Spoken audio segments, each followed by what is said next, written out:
It was about 4:40 a.m. when we arrived at the Jomo Kenyatta International Airport.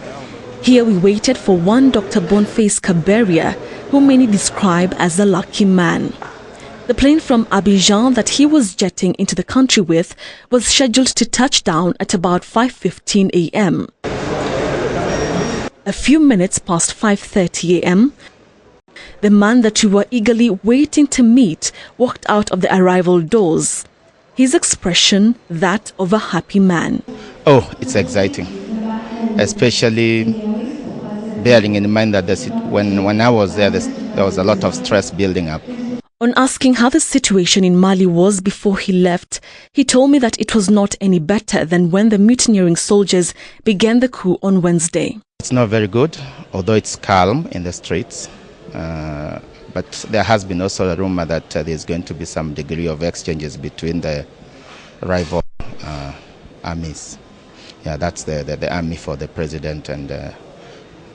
But how true that is, I cannot be able to tell. I was curious, just like many, to know what really happened at the airport in Bamako, Mali's capital, that led to Foreign Affairs Minister Moses Wetangula giving up his seat and letting him come home. I know we were quite a number in the hotel because what the minister did was to have his crew tried to gather us all together in Laiko Hotel.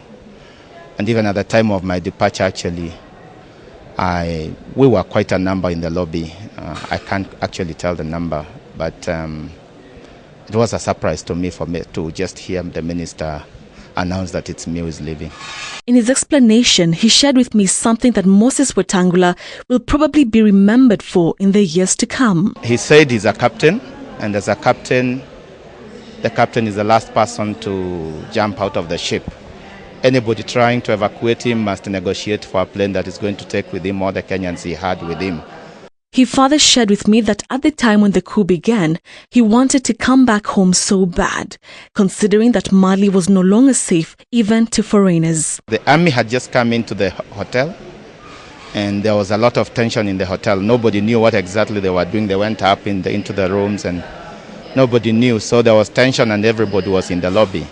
His prayers were answered when Wetangula gave him the seat. Actually, the UN chartered plane that was to evacuate the minister only had one seat, something that even makes his story unique in its own right. He told me that he left other Kenyans in the country and that plans were underway to get them evacuated. He had many thanks to give to the personnel who took care of him in his flight from Bamako to Abidjan, then to Kenya.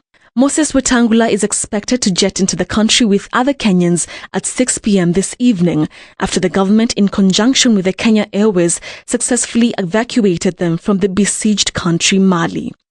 For KTN Live at 1, I'm Betty Kialo.